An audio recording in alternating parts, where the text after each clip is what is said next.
Naganap ng Alliance Philippines, isang non-profit organization at Filipino Language and Cultural School ngayong Martes, ang ikalawang Salo-Salo Supper Club sa Metrotown Bayanihan Banquet Hall. Naghanda ang grupo ng Filipino Buffet mula alas 5 ng hapon hanggang alas 8 ng gabi. Ang tickets, discounted daw para sa mga teenagers. And this time around, we'll be deconstructing a specific menu. If I'm not mistaken, it will be igado, and there will be pinakbet, and all the other favorites of the previous attendees that were raised during the first Salo-Salo Club.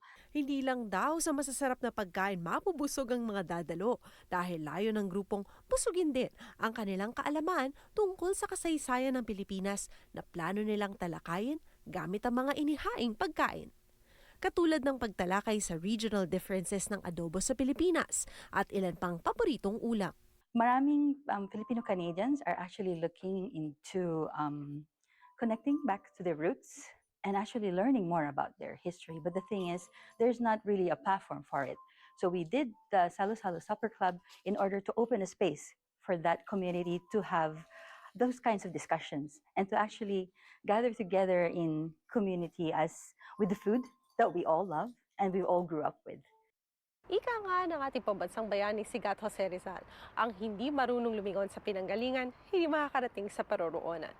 Kaya naman kahit Canada na ang tinaguriang pangalawang tahanan ng ating mga kababayan, importante para sa Alliance Philippines na maibahagi ang kasaysayan ng katutubong pagkaing Pilipino.